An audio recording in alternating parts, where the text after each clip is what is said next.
नमस्कार दोस्तों, आपका स्वागत करता हूं आप ही के यूट्यूब चैनल में। वीडियो को स्टार्ट करने से पहले आप सभी से रिक्वेस्ट करूंगा, अगर अभी तक आपने चैनल को सब्सक्राइब नहीं किया तो इससे request to all of you, please channel को सब्सक्राइब कीजिए। वीडियो को लाइक कीजिए एंड शेयर कीजिए एज मच एज पॉसिबल, ताकि ज़्यादा से ज़्यादा लोगों तक ये वीडियो पहुंच सके। तो चलिए स्टार्ट करते हैं, जहाँ पे देखिए आज हम लोग डिस्कशन करेंगे about Bharat Coking Coal IPO के बारे में डिस्कशन करेंगे। बिकॉज देखिए अब एप्लीकेशन विंडो तो बंद हो चुका है। अब जो रहता है इंपॉर्टेंट क्या हो जा रहा है कि अलॉटमेंट का कितना चांसेस यहाँ पर बन रहा है। अप्लाई तो कर दिए लेकिन मिलने का कितना चांसेस है। साथ साथ जीएमपी में गिरावट हो रही है, उसके पीछे रीजन क्या है, साथ ही साथ टाइमलाइन क्या है, करंटली भी क्या टाइमलाइन निकल कर आ रहा है, इन सभी चीज़ों को चेक किया जाएगा। तो चलिए स्टार्ट करते हैं। जहाँ पे सबसे पहला चीज, प्राइस बैंड बहुत शानदार था, 23 रुपीज़ का। इस कारण से बढ़ चढ़ के लोग इसमें पार्टिसिपेट किए। मात्र 23 रुपये का प्राइस बैंड देख सकते हैं अपर बैंड, यानी इशू का प्राइस 23 का था।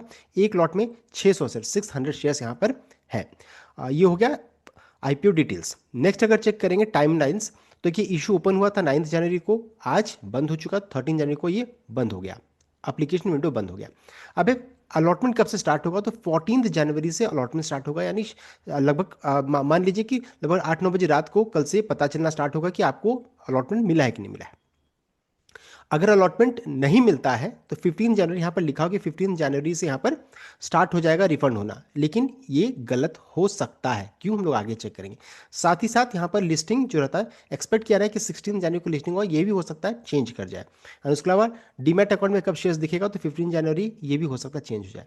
तो ये हम लोग अभी आगे चेक करने वाले हैं, उसके पीछे रीजंस क्या है। लेकिन हाँ, ये भी बताना चाहूँगा, अभी ऑफिशियल कंफर्मेशन नहीं आया, बस ये अपडेट आ रहा है कि भारत कोकिंग कोल जो रहता है share list on 16 January amid stock market settlement holiday this week और भी पोस्टपोन। तो ये माना जा रहा है कि हो सकता है कि जो 16 जनवरी का लिस्टिंग का जो टाइमलाइन है, इसे पोस्टपोन कर दिया जाए।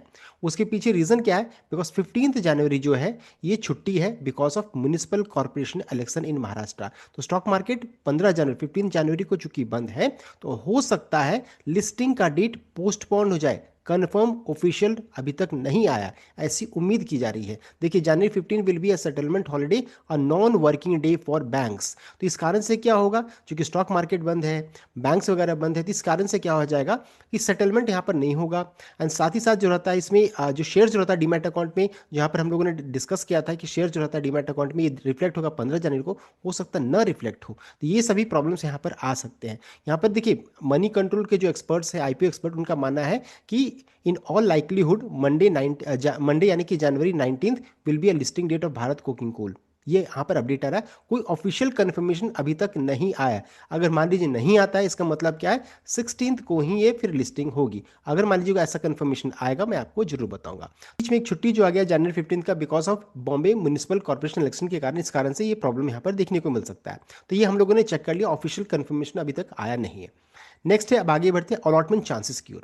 तो देखिए अलॉटमेंट चांसेस को अगर चेक करेंगे तो तीन चीज़ों को जानना जरूरी है। एक तो हो जाएगा शेयर होल्डर कोटा, दूसरा है रिटेल कोटा, तीसरा चेक करेंगे तो एम्प्लॉय कोटा है। यहाँ पर शेयर होल्डर कोटा में सिलेक्शन या फिर अलॉटमेंट प्रोपोर्शनल बेसिस में होता है, प्रो रेटा बेसिस में होता है, यहाँ पर 10% का रिजर्वेशन है। रिटेल लॉटरी सिस्टम में सिलेक्शन होता है, 35% रिजर्वेशन है। एंड एम्प्लॉय को चेक करेंगे तो 5% का यहाँ पर रिजर्वेशन रखा गया है। अब है आगे बढ़ते हैं। यहाँ पर अगर चेक करेंगे अभी, यानी कि ये चेक करेंगे तो लगभग 5 बजे बाद, यानी कि 5:15 के 5 बजे हम लोगों ने ये डेटा निकाला है। उस समय अगर चेक कीजिएगा तो सब्सक्रिप्शन कितना है, तो 146.85 टाइम्स ये सब्सक्राइब हुई है आईपीओ, देख सकते हैं। तो बम्पर रिस्पॉन्स मिला है, यहाँ पे देख सकते हैं।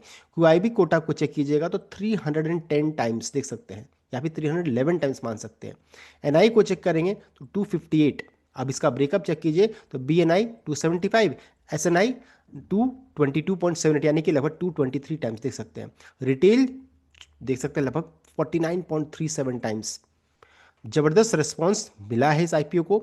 Employ category 5.17 times and share holder quota 87.20 times यहाँ पर सब्सक्राइब हुआ, 87 गुना देख सकते हैं। यानी कि जबरदस्त बम्पर रिस्पॉन्स मिला है इस आईपीओ को, जबरदस्त। नेक्स्ट अब एक एक करके चलिए चेक कर लेते हैं कि कितना चांसेस है। तो रिटेल तो 49.37 टाइम्स देख सकते हैं ये सब्सक्राइब हुई है।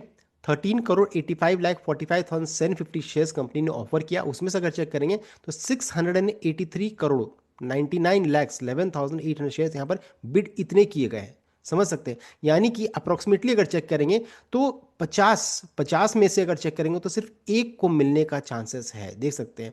इतना शेयर्स कंपनी ने ऑफर किया, उसमें से इतना एप्लीकेशन, इतना शेयर्स यहाँ पर बिड किए गए, समझ सकते हैं। यानी कि 50 में से सिर्फ एक को मिलने का चांसेस यहाँ पर बन रहा है रिटेल कैटेगरी में। तो ये हो गया रिटेल्स के बारे में। नेक्स्ट अगर चेक करेंगे, सो ये तो हो गया रिटेल कैटेगरी के लिए। अब आगे बढ़ते हैं, साथ साथ चेक कर लेते हैं शेयर होल्डर कोटा कैटेगरी को भी चारा चेक कर लेंगे। तो यहाँ पर देख सकते हैं चांसेस क्या है, एक लॉट मिलने का चांसेस परसेंटेज में चेक करेंगे, एक लॉट मिलने का चांसेस कितना है, ये वो भी परसेंटेज में हम लोग यहाँ पर डिस्कशन करेंगे। तो सबसे पहला चीज ये जान लीजिए कि शेयर होल्डर कोटा कितना फुल हुआ है। तो 87.20 टाइम्स ये सब्सक्राइब हुई है, फुल नहीं सब्सक्राइब, इतना टाइम्स, इतना मल्टीपल टाइम्स। तो जबरदस्त रिस्पांस मिला है। कंपनी ने देखिए ऑफर किया था 4 करोड़ 65 लाख 70,000 शेयर्स। कितना बिडिंग देखने को मिला है, सो 406 करोड़ 7 लाख 19,000 शेयर्स यहाँ पर ऑफर किए गए हैं। तो ये हो गया शेयर होल्डर कोटा के बारे में। अब परसेंट वाइज चेक करेंगे तो यहाँ पर देख सकते हैं, अगर मान लीजिए आपने 14 लॉट्स 14 लॉट्स अगर आपने अप्लाई किया है, सब्सक्रिप्शन 87.2 टाइम्स यहाँ पर हुआ है। चेक करेंगे कि एक लॉट मिलने का परसेंट में कितना चांसेस है, तो 14.75467 यानी कि 14.8 अप्रोक्सीमेटली इतना मिलने का, इतना परसेंटेज चांसेस है। एक लॉट मिलने का मात्र लगभग अप्रोक्सीमेटली 15%, 15% ही चांस यहाँ पर बन रहा है। 100% नहीं है, गारंटीड नहीं है कि अगर आपने 14 पे अप्लाई किया तो मिलेगा, मात्र 15% चांस है। 13 लॉट्स के लिए अप्लाई किया है तो यहाँ पर लगभग 14% चांस यहाँ पर बन रहा है। 12 के लिए किया है तो 13% चांस बन रहा है। उसी तरीके से 11 के लिए किया है तो लगभग 12%, 10 के लिए किया है तो लगभग 11% का चांस यहाँ पर बन रहा है। और उसी तरीके से अगर चेक कीजिएगा 9 के लिए, अगर आपने 9 लॉट्स अप्लाई किया है तो लगभग 10% चांस है। 8 लॉट अप्लाई किया तो 9% चांस है। 7 के लिए अप्लाई किया तो लगभग 8% चांस है। 6 लॉट्स के अप्लाई किया है तो लगभग 7% चांस है।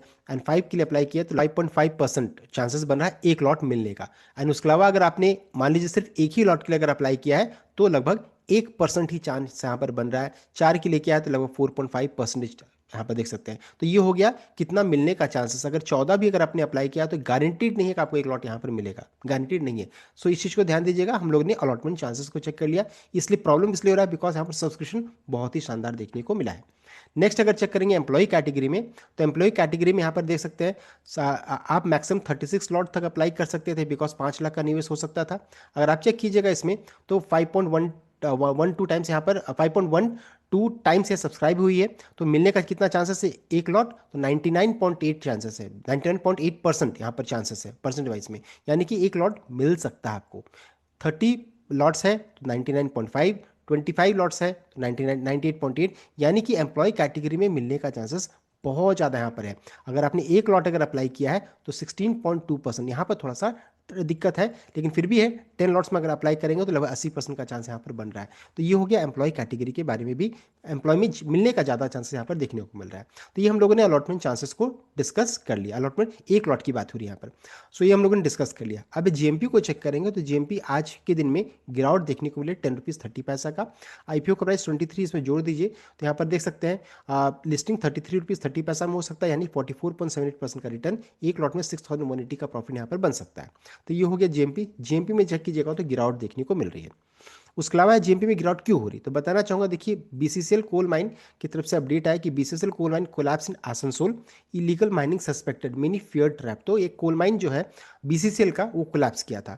Rescue operation was underway as rescue teams rush to the spot as many people are also fear to be injured in the accident. यानी अपडेट आज के दिन में आया था दोपहर के समय में। इस कारण से इसका देख सकते जीएमपी में गिरावट है। Coal mine reportedly run by Bharat Coking Coal BCCL collapse in West Bengal Asansol on Tuesday 13 January, देख सकते हैं due to suspected illegal mining activity reported. कहां से आ रहा है, तो सीएनएन न्यूज 18 की तरफ से ये अपडेट आ रहा है।